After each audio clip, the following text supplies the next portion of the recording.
বিগত কয়েকদিন থেকে অসুস্থতার লাগে আমার জীবনটা লাগে থমকি গেছে। অনেক দিন বাদে আজকে মা ফুয়া একটু বাইরে গেছিলাম বাজার করার লাগে। হ্যালো এভরিওয়ান, আসসালামু আলাইকুম। সব বালা আসইনি? আমি বালা আছি আলহামদুলিল্লাহ। আজকে সকালে ঘুম থেকে উঠিয়া প্রথমেও গেছিলাম গিয়ে আমার ফুতনোর রুমও গিয়া দেখি তাইন ঘুমাইরা। এরপরে আমার ডেইলি রুটিন আরম্ভ করলাম। ব্রাশটা করিলাম আস্তে আস্তে করিয়া, ব্রাশ করিয়া এরপরে তো আর বুঝরা আপনারা ইদানিং সকালটা আমার শুরু হয় ঔষধ দিয়া। থাইরক্স আগে একটা খাইতাম, এখন আমার 2 রকমের থাইরক্সের ঔষধ খাওয়া লাগে।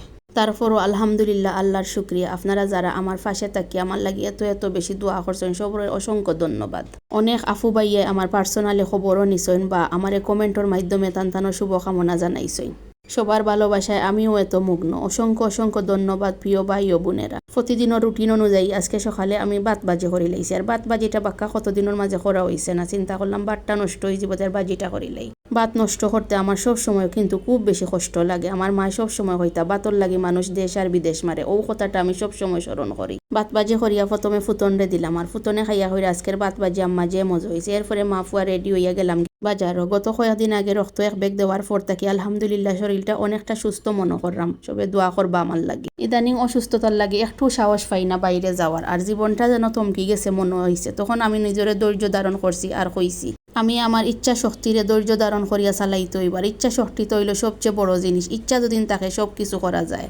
এত কিছুর বাদেও আমার গরুর কাজ কাম আলহামদুলিল্লাহ সবটাও আমার নিজের হাতে করিয়ার আস্তে আস্তে হইলেও করা লাগে, করিয়া যাইয়ার সবর দুয়ায়। আর সাথে সাপোর্ট হিসাবে তো আমার আসইনু বাপ ছেলে 2 জন গরু সবসময় আমার লগে, সবসময় তাই কিন্তু আমার ইচ্ছা শক্তিটা বাড়াইয়া রাখছই।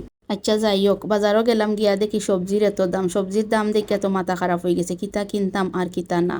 তারপর দেখি কিনে লাইছি নিজের পছন্দর কিছু জিনিস। আর আগে আমি আপনার লগে শেয়ার করিলাম আমার পছন্দর নাগামরিচ, পরে সাহেবর গুয়াফান, আর এরপরে আস্তে আস্তে সব জিনিসও বার করছি তুড়া তুড়া করিয়া। বালাও লাগছে আজকে সবজি কিনাটা আমার। কতদিন পরে মনের মতো করিয়া বাজারটা করিয়া আনছি, ওটাও আমার বেশি ভালো লাগছে। এরপরে সবজি কাটা বাছা শেষ করিয়া লাগ গেছি রান্দা বাড়া খাজো। আর ইদানিং অনেক কাপুরে দেখি আর যে সুন্দর করে তাই করলা আর আলুর চড়চড়ি বানাইরা দেখি আমারও কিন্তু লোভ লাগলো। আমিও আজকে ট্রাই করছি, কিন্তু যে মজার এই তরকারি না খাইলে বুঝতাম না। বিশেষ করে আমার সাহেবর খুব বেশি পছন্দ হয়েছে। আর তাই হইরা অতদিন এই সবজি তুমি করলাই না কেন? আমি বললাম আগে চিনছি না, এখন চিনছি, মাঝে মাঝে কর্ম অনেক। কন্টেন্ট ক্রিয়েটর ইয়া একটা জিনিস বেশি উপলব্ধি করি, বিশেষ করে রান্না বাড়ার দিকগুলো। অনেক পেজর সুন্দর সুন্দর রান্না দেখিয়া ট্রাই করি আমি করা। আর ইবাই দিয়ে আমি একটু মিষ্টি লাউ রান্ধি লাইছি শুটকি দিয়ে। আর শুটকিটা কিন্তু আমার গরুর দেওয়া শুটকি, যে মজার মিষ্টি লাউ হয়েছে আজকের শুটকি দিয়ে রান্ধিয়া।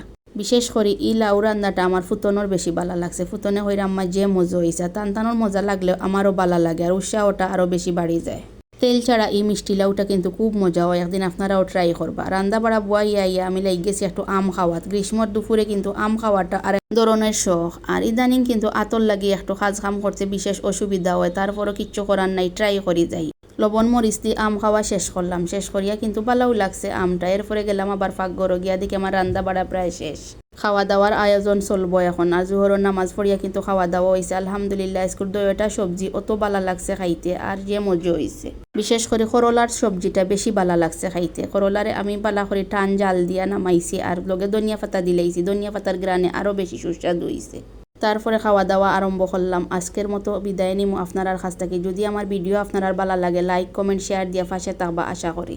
আর যারা আমার পাশে থাকিয়া আমার লাগে দোয়া করছেন আবারও আপনারা অসংখ্য অসংখ্য ধন্যবাদ জানাই। আর বিশেষ করে ভাই বোন যারা আমার পাশে থাকিয়া এত এত ভালোবাসা দিরা আর লাইক কমেন্ট করা, অসংখ্য ধন্যবাদ সবরে। আল্লাহ হাফিজ।